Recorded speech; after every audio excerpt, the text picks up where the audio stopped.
앞으로 우리가 맞이하는 부동산 시장은 이제 반토막 정도 날 거라고 하네요. 2015년, 2016년 정도 가격으로 내려갈 거라고 얘기한답니다. 지금의 부동산 가격은 뭐다? 도저히 살 수 없는 가격이다. 2026년 말, 2027년, 2028년 그쯤부터 부동산 가격을 살펴보는 게 좋을 것 같다라는 겁니다. 사실상 지금은 의미가 없다라고 얘기하는 거죠. 대출을 70% 받았던 이들이 되게 많답니다. 집값이 10억인데 대출을 7억 받았다라는 이야기죠. 5억짜리 집을 사는데 3억 5천 대출을 받았다는 이야기입니다. 근데 제 주변의 지인들은요, 그 정도 수준도 아니에요. 저는 믿기 어려운 게 5억짜리 집을 사는데 5억 전부 대출인 거예요.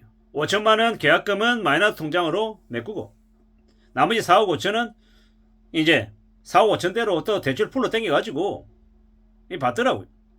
보험약관 대출 받고 주택담보대출 받고 마이너스 대출 받고 뭐 회사 관련한 대출 받고 땡길 수 있는 전부를 다 부부가 맞벌이 한다라고 하는 이유로 이 남편은 남편대로 아내는 아내대로 각각 받을 수 있는 풀로 다 땡겨가지고 대출을 받더라고요. 그렇게 해서 집을 사서 살더라고요. 왜 그렇게 사냐라고 물었더니 집값이 오른다고요. 파주 운정 신도시였어요.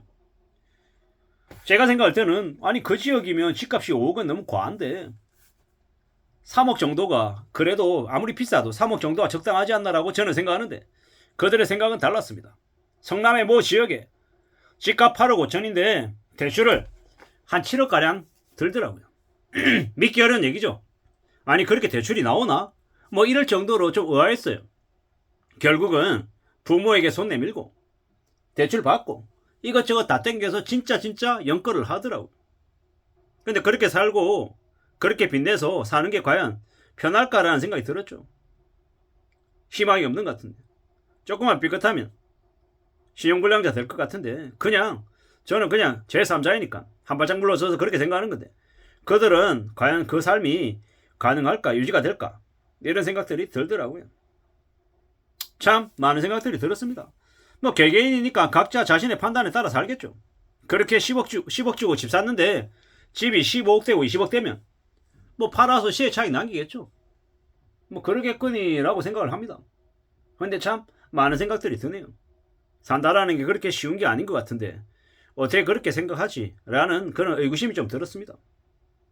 서울에 400조 이상이 주택담보대출이라는데 그렇게 많은 대출을 받아가지고 어떻게 살지? 뭐 이런 생각들이 드는 거죠. 영가를 부추긴 놈 전부 다 악마들 같습니다. 너무 쉽게 빚내서 집을 사라고 꼬드긴 겁니다. 개막장이죠. 이게 뭔가 싶은 겁니다. 좀 더 우려스럽고 좀 더 염려스러운 것 같습니다. 살아가는 게 쉽지 않을 것 같은데요. 너무 만만하게 생각한 것 같습니다. 어쩌려고 저러는 걸까? 과연 저게 가능한 걸까?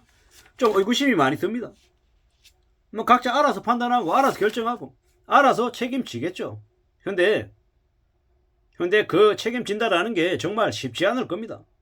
좀 더 정신을 차리고 살아가야 될 것 같습니다. 지금은요 제2의 IMF입니다. 어디에서 어떤 일로 터질지 모른다라는 겁니다. 30대 주요 대기업도 지금 유동성이 없어서 허덕이고 있는 게 지금의 상황입니다. 이런데 집을 산다고요? 그것도 대출을 70% 80% 받아서요? 말이 안 되는 얘기를 하는 겁니다. 그리고 이미 그렇게 대출을 받았던 사람들 원금 일부 상환해야 되는 상황에 놓이게 되죠. 되게 힘들고 되게 어려워지는 일들이다라는 겁니다. 어떻게 되겠습니까? 괜찮아지겠습니까? 괜찮아지기 어렵죠. 꽤 충격적인, 꽤 놀라운 일들이 계속 벌어진다라고 봐야 될 것 같습니다. 죄송합니다. 우리는요, 앞으로 더욱 우려하고, 더욱 염려하고, 대비 대응하고, 사는 것 말고는 답이 없는 것 같습니다. 스스로 내핍하고 저축해야 됩니다. 제2의 IMF가 이미 왔기 때문에 앞으로 5년간은 많이 뒤집어질 겁니다. 확 떨어지는 일도 많이 생길 것 같고요. 이 엄난한 시대를 지금 살아가고 있는데 과연 괜찮을 수 있을까? 과연 별일 없을까? 라는 의구심이 든다라는 겁니다. 꽤 무서운 일들이 벌어지고 있는 건데 과연 그냥 잘 넘길 수 있을까? 그러기 어려울 것 같다라는 생각이 자꾸 드는 거죠. 두려움이나 공포가 자꾸 생기는데 저만 그렇게 생각하는 것 같습니다. 다른 사람들은 그렇게 생각 안 하는 것 같기도 하고요. 이게 뭔가 싶기도 합니다.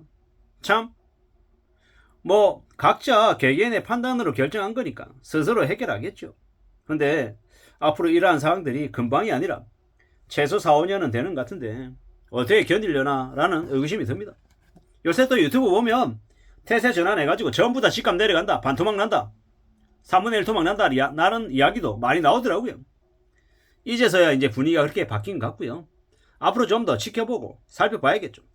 또 유튜브 상에서 워낙 많은 이들이 뭐 투자 한 번 하면 10억을 번다, 20억을 번다라고 하는 개소리들을 해둔 놈들이 되게 많았는데, 이제 더 이상 그런 희망이나 그런 기대를 갖지 않는 게 현명하다라고 사람들이 점점 깨우치는 것 같습니다. 환상을 안 믿기 시작했다라는 거죠.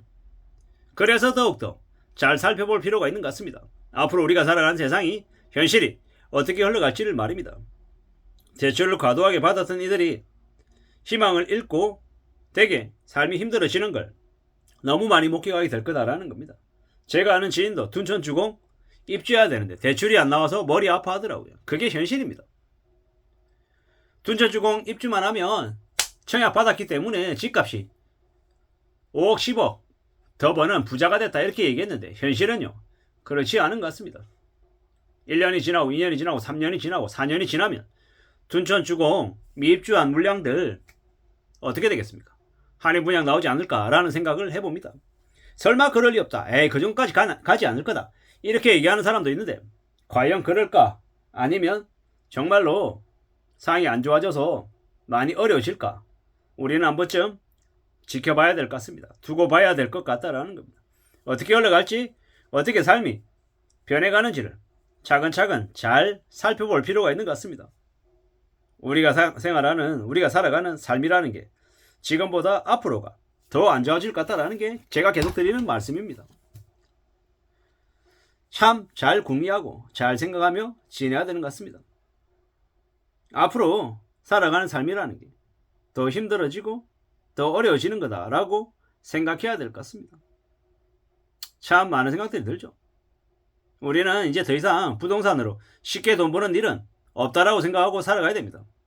그리고 부동산을 구매하는 건 인생에 있어서 몇 번 안 되는 아주 큰 결정이다라는 겁니다. 그래서 좀 더 신중하게, 좀 더 조심하며 결정 여부를 판단하는 게 맞겠습니다.